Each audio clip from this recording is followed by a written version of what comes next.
Hello, welcome to my channel. இன்றைக்கி இந்த வீடியோவில் வந்துட்டு நான் ரொம்ப நல்லா பேசணும்னு நினச்சிட்டு இருந்த டாபிக் தான் வந்து இப்போ பேச போகிறேன். இன்ஸ்டாகிராம்லேயும் சரி, யூடியூப்லேயும் சரி, நிறைய பேர் என்கிட்ட கேட்ட கொஸ்டின் வந்து இப்போ வந்து கனடாவுக்கு மூவ் பண்ணுறது வந்து ரைட் டெசிஷனா அப்படின்னு சொல்லி கேட்டுட்ருக்காங்க. ஸோ அவங்க எல்லாருக்குமே இந்த வீடியோவில் வந்துட்டு கண்டிப்பாக ஒரு ஆன்சர் இருக்கும். அண்ட் இப்போ நான் ஷேர் பண்ண போகிறது எல்லாமே வந்து என்னோட பர்சனல் எக்ஸ்பீரியன்ஸஸ் அண்ட் என்னோட ஹானஸ்டான ஒப்பீனியனை தான் நான் எல்லாரோடையும் ஷேர் பண்ண போகிறேன். அண்ட் இந்த வீடியோ வந்து யாரையும் டிஸ்கரேஜ் பண்ணுறதுக்கோ இல்லை டிமோட்டிவேட் பண்ணுறதுக்கோ இல்லை. இங்கே கனடாவில் நடக்கிற ரியல் சுச்சுவேஷன்ஸ் என்ன அப்படிங்கிறத தான் நான் சொல்கிறதுக்கு ஆசைப்பட்றேன். ஸோ அப்படி என்ன கனடாவில் நடக்குது அப்படின்னு பார்த்தீங்கன்னா, இங்கே கனடாவில் இருக்கிற எல்லாருமே வந்து இப்போ ஃபேஸ் பண்ணுற மெயின் சேலஞ்ச் வந்து என்னென்னா ஹை காஸ்ட் ஆஃப் லிவிங். அதாவது கோவிடுக்கு முன்னாடி இருந்த கனடாவுக்கும் இப்போ இருக்கிற கனடாவுக்குமே நிறைய வித்தியாசங்கள் இருக்குது. ஸோ இப்போது சொல்லணுன்னா வந்துட்டு இப்போது கோவிடுக்கு முன்னாடி வந்துட்டு இப்போ நீங்கள் வந்து ஒரு ஹவுஸ் ஹோல்டு இன்கம் வந்து 80 to 90K இருக்குன்னு வச்சுக்கோங்களேன். அப்போ இருந்த மார்க்கெட்டுக்கு வந்துட்டு தாராளமாக வந்து வீடு வாங்க முடியும். ஏன்னா அப்போ வந்து இன்ட்ரெஸ்ட் ரேட் ரொம்ப கம்மியாக இருந்துச்சு. அண்ட் ஹவுசிங் ப்ரைஸஸும் வந்து கரெக்டான ரேஞ்சில் தான் எல்லாருமே வந்து கோட் பண்ணியிருந்தாங்க, விற்கிறதும் சரி வாங்குறதும் சரி. ஆனால் வந்து என்ன ஆயிடுச்சுன்னா, கோவிடுக்கு அப்புறம் இந்த ஃப்ளிப்பர்ஸுங்கிறவங்க உள்ளே வந்துட்டாங்க. ஸோ ஃப்ளிப்பர்ஸ் உள்ளே வந்ததுனால என்ன ஆயிடுச்சுன்னா, அவங்களோட ஓன் யூஸுக்காக வீடு வாங்காமல் ஒரு ஹை ப்ராஃபிட் பார்க்கணுங்கிறதுக்காக கரெக்டாக போயிட்டு இருந்த மார்க்கெட்டில் போயிட்டு வீடெல்லாம் வாங்கி அதில் சின்ன சின்ன ரெனோவேஷன்ஸ்லாம் பண்ணி அவங்களோட ப்ராஃபிட்டுக்காக அதை பயங்கரமான ரேட்டில் வந்துட்டு விற்க ஆரம்பிச்சிட்டாங்க. லிஸ்டிங் ப்ரைஸ் இப்போ 4 lakhsன்னு வச்சுக்கோங்களேன், க்ளோசிங் ப்ரைஸ் வந்து 7 lakhs கிட்ட இருந்துச்சு. ஸோ இந்த மாதிரி ஒரு ஹியூஜ் ரேஞ்ச் இருந்தது வீடு வாங்குறதுலையும் விற்கிறதுலையும். ஸோ இப்போ அதனால என்ன ஆயிடுச்சுன்னா வந்து ஹவுசிங் மார்க்கெட் வந்து டோட்டலாகவே வந்து கிராஷ் ஆகிடுச்சு.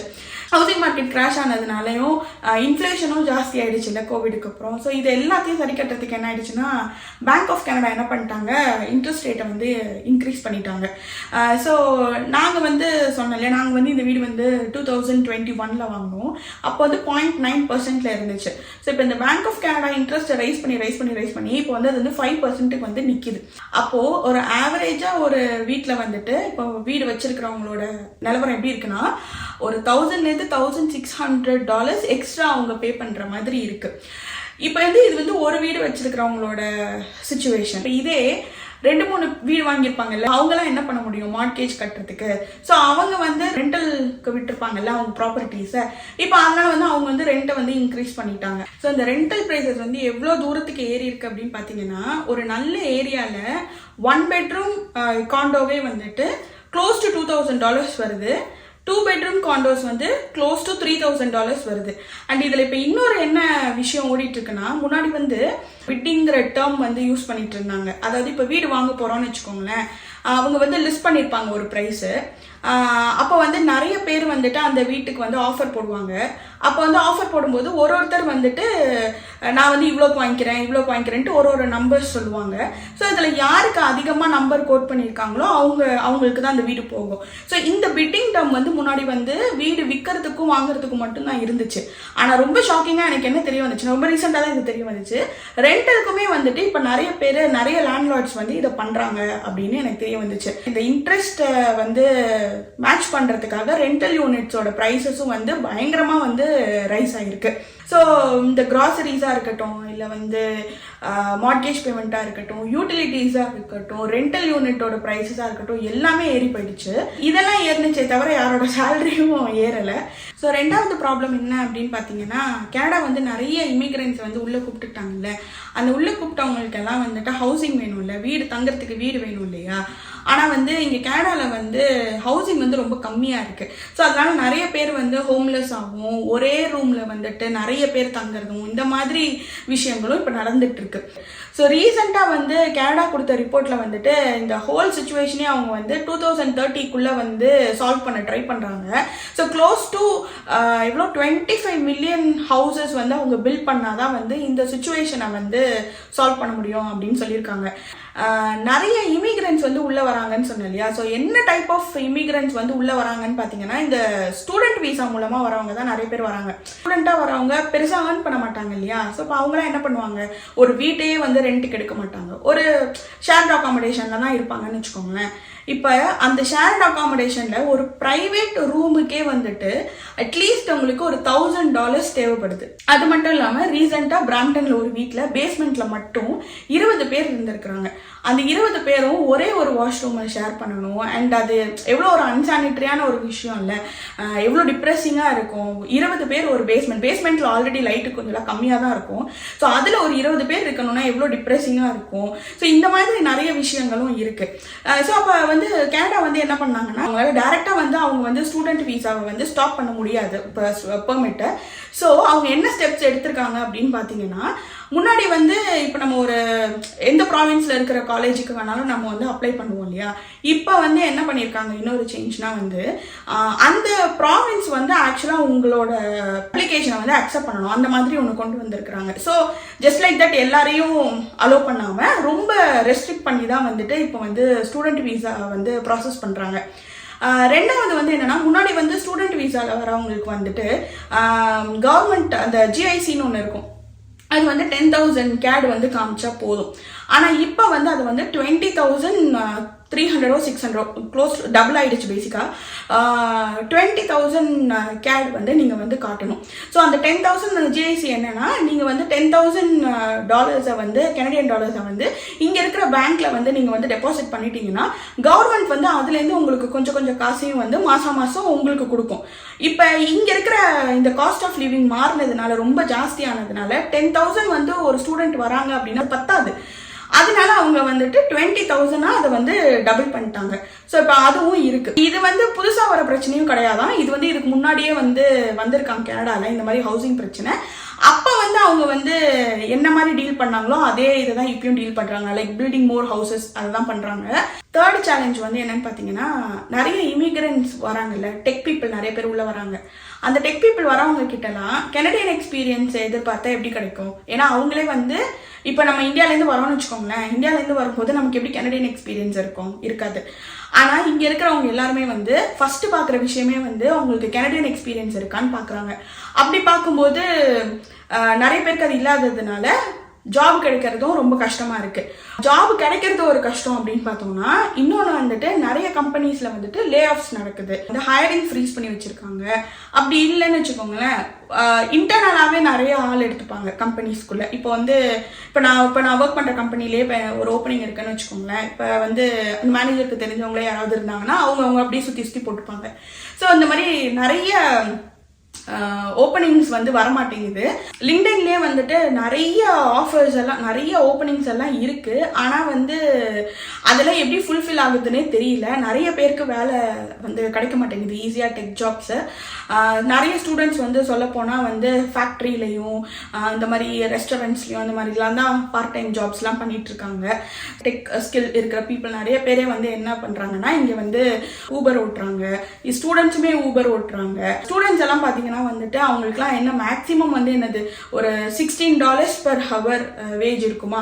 ஸோ அந்த வேஜை வச்சுட்டு என்ன பண்ண முடியும்? நிறைய பேர் இப்போ ஊபர் ஓட்டுறாங்கன்னு சொன்னல, ஊபர்லேயே வந்துட்டு நிறைய கமிஷன் வந்து ஊபருக்கு தான் போதே தவிர நமக்கு வர காசுமே அதில் கம்மியாக தான் வருது. ஸோ இந்த மாதிரி சார்ட் ஆஃப் பிரச்சனைஸும் வந்து போயிட்டு இருக்கு கனடாவில். அடுத்த பிரச்சனை வந்து என்னன்னு பார்த்தீங்கன்னா வந்து ஹெல்த் கேர்.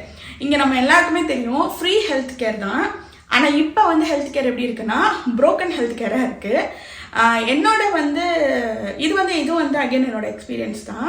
என்னோட லேபர் அண்ட் டெலிவரி வந்து இங்கே தான் நடந்துச்சு கனடாவில். அது வந்து ரொம்ப ஸ்மூத் ப்ராசஸ் தான். டாக்டர்ஸும் சரி நர்சஸும் சரி ரொம்பவே ஹெல்ப்ஃபுல்லாக இருந்தாங்க. அதில் எந்த வித பிரச்சனையுமே இல்லை. ஆனால் என்னன்னா இங்கே வந்து கனடாவில் வந்த உடனே எல்லாருக்குமே வந்து ஒரு ஃபேமிலி டாக்டர் இருக்கிறது வந்து ரொம்ப அவசியமானது. அது வந்து எங்களுக்கு ஃபர்ஸ்ட் வந்தப்போ தெரியல. ஸோ நாங்கள் வந்து எந்த டாக்டரையும் போய் அப்ரோச் பண்ணலை. ஆனால் நான் வந்து கன்சீவ் ஆனதுக்கப்புறம் தான் வந்துட்டு கன்ஃபார்ம் பண்ணுறதுக்காக இங்கே நெய்பர்ஹுட்டில் இருக்கிற நிறைய கிளினிக்ஸ்க்கு போனேன். ஸோ அங்கே என்ன ஆயிடுச்சுன்னா வந்து யாரையுமே வந்து அவங்க அக்செப்ட் பண்ணிக்கல. நீங்கள் வந்து நியூ பேஷண்ட்ஸை அக்செப்ட் பண்ணிக்க முடியாது அப்படின்னு சொல்லிட்டாங்க. பிகாஸ் இங்கே டாக்டர்ஸ் இல்லை, வெரி ஃபியூ டாக்டர்ஸ் தான் இருக்காங்க. அண்ட் இன்னொன்று வந்து என்னென்னா, நிறைய டாக்டர்ஸ் வந்து அவங்களோட பெட்டர்மெண்ட்டுக்காக யூஎஸ்க்கு போயிட்டாங்க. ஸோ இங்கே டாக்டர்ஸ் கம்மியாக இருக்கிறதுனால எந்த டாக்டர்ஸுக்கும் வந்துட்டு நியூ பேஷண்ட்ஸ் யாரையுமே வந்து அக்செப்ட் பண்ண மாட்டாங்க. ஏன்னா ஒரு டாக்டர்ஸ்க்கும் ஒரு கோட்டா இருக்கும், இவ்வளோ நம்பர் ஆஃப் பேஷண்ட்ஸை தான் அவங்க வந்து பார்க்கணும் அப்படின்னு சொல்லிட்டு. வாக்கின்னே போட்டிருக்கோம், ஆனால் உள்ளார போனால் இல்லை நாங்கள் அக்செப்ட் பண்ண மாட்டோம் அப்படின்ட்டுருவாங்க. லக்கிலி வந்து இங்கே பக்கத்துலேயே இன்னொரு ஹாஸ்பிட்டலில் வந்துட்டு வாக்கிங்க்கு வந்து யாரை வேணால் அக்செப்ட் பண்ணிப்போம் அப்படிங்கிற மாதிரி போட்டிருந்தாங்க. ஸோ நான் அவங்கக்கிட்ட போனேன். அதுக்கப்புறம் ஒரே டாக்டரை பார்த்தேன்.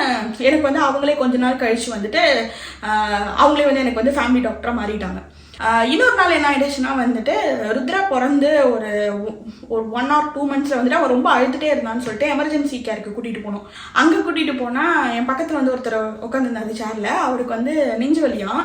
அவர் வந்து 7-8 மணி நேரம் வெயிட் பண்ணிட்டு இருக்காரு. இப்போ இதே நம்ம ஊரில் ஹாஸ்பிட்டல்ஸாக இருந்துச்சுன்னா நம்ம உடனே எமர்ஜென்சி கேர் போனோமா உடனே ட்ரீட்மெண்ட் ஆரம்பிச்சிருவாங்க. இங்கே வந்து அப்படி கிடையாது.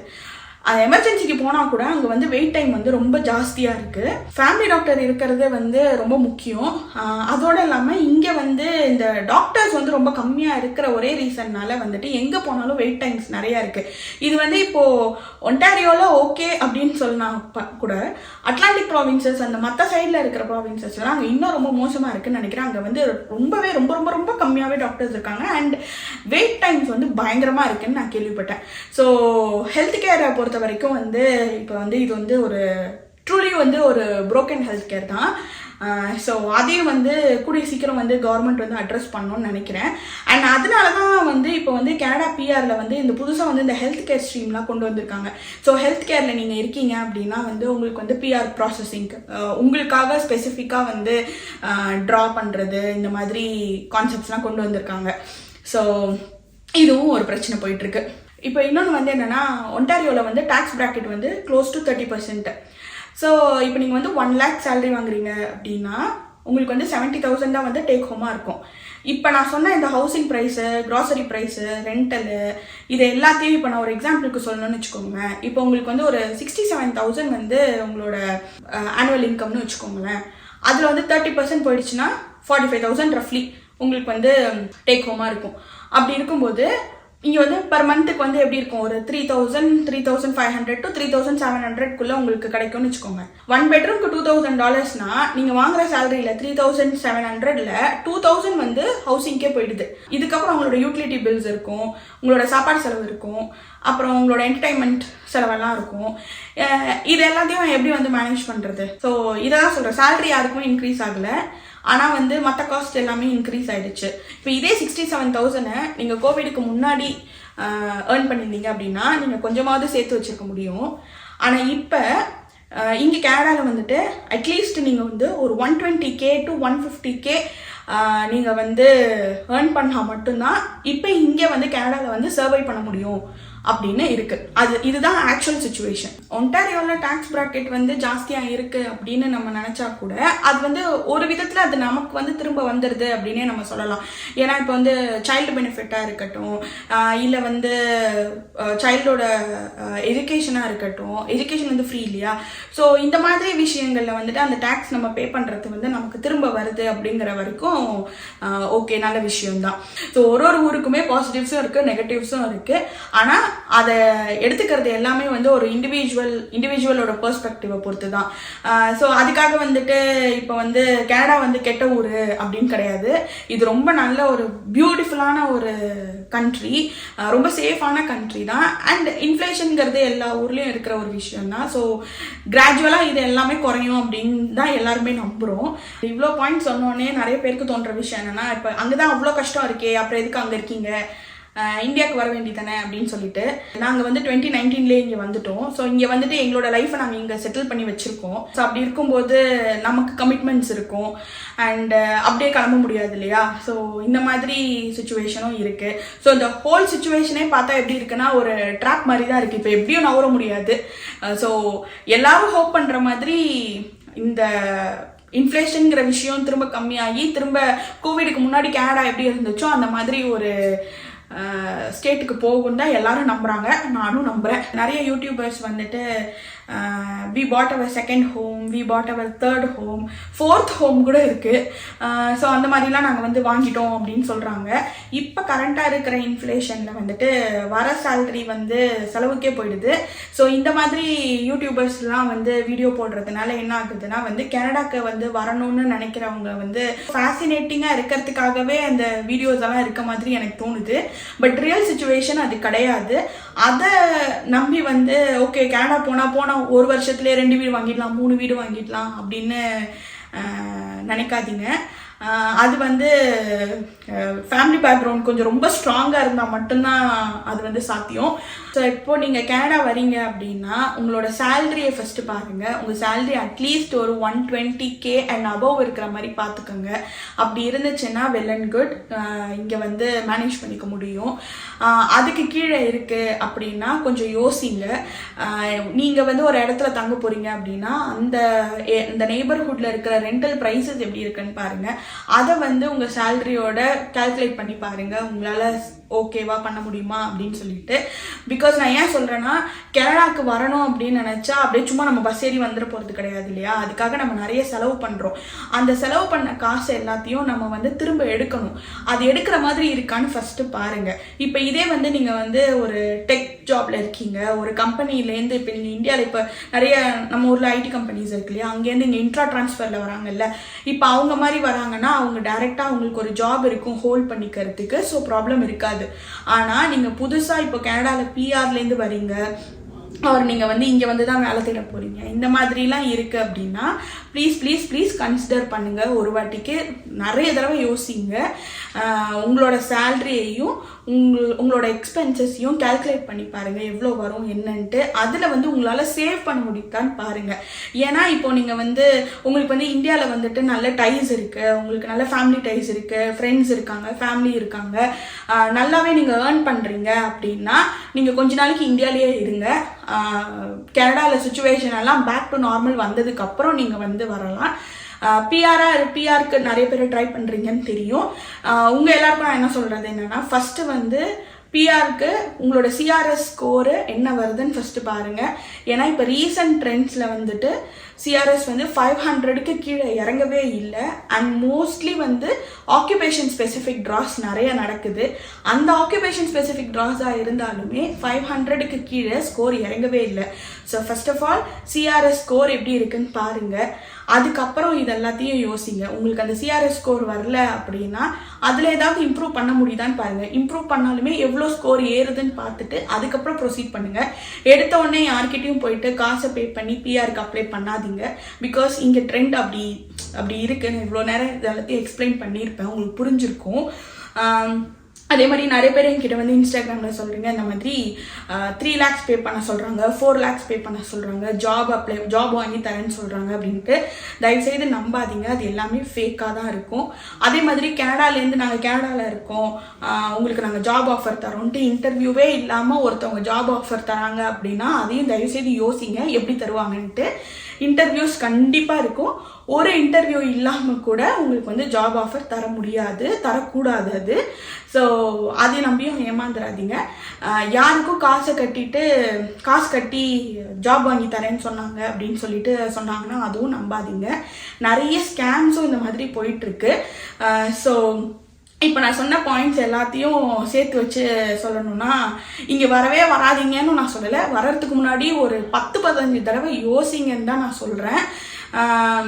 அதாவது வந்து இங்கே வந்து வாழவே முடியாது அப்படின்லாம் நான் சொல்லலை, சர்வை பண்ண முடியும். ஆனால் கோவிடுக்கு முன்னாடி நீங்கள் வந்திருந்தீங்க அப்படின்னா நீங்கள் ஒரு 2-3 இயர்ஸில் செட்டில் ஆக போகிறீங்க அப்படின்னு வச்சுக்கோங்க.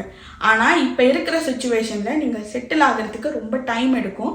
பிகாஸ் சேவிங்ஸ், நம்ம கையில் காசு இருந்தால் தானே நம்மளோட நெக்ஸ்ட் ஸ்டெப்புக்கு போக முடியும். ஆனால் இப்போ இங்கே வந்து வாங்குகிற சேலரி செலவுக்கே போகிறதுனால யார்கிட்டையுமே சேவிங்ஸ் இல்லை. அதனால நீங்கள் வந்து செட்டில் ஆகிறதுக்கு கொஞ்சம் டைம் எடுக்கும். ஸோ அதை தான் நான் வந்து சொல்ல வரேன். நீங்கள் வாங்க, தாராளமாக வாங்க. இவ்வளோ பிரச்சனைகள் இருக்குது, இது எல்லாத்தையும் எப்படி அட்ரஸ் பண்ண போகிறீங்கன்னு யோசிங்க. எங்களோட காஸ்ட் ஆஃப் லிவிங் எவ்வளோ எக்ஸ்பென்சஸ் ஆகுது அப்படின்னு சொல்லிட்டு நான் இன்னொரு வீடியோவில் உங்களுக்கு டீட்டெயில்டாக சொல்கிறேன். அண்ட் திரும்பவும் சொல்கிறேன், இந்த வீடியோ வந்து நான் யாரையும் டிமோட்டிவேட் பண்ணல, யாரையும் டிஸ்கரேஜ் பண்ணலை. கனடாவில் நடக்கிற கரண்ட் சுச்சுவேஷனை தான் நான் எக்ஸ்பிளைன் பண்ணணும்னு நான் ட்ரை பண்ணேன். ஏன்னா நிறைய பேர் என்கிட்ட கேட்குறதும் அதுதான். ஸோ உங்களுக்கு ஏதாவது கொஸ்டின்ஸ் இருந்துச்சு, இல்லை ஏதாவது டவுட்ஸ் இருந்துச்சுன்னா என்னை இன்ஸ்டாகிராமில் டிஎம் பண்ணுங்கள், இல்லை யூடியூப்பில் வந்து கமெண்ட் பண்ணுங்கள். உங்களை வேறு ஒரு வீடியோவில் பார்க்குறேன். பாய் பாய்.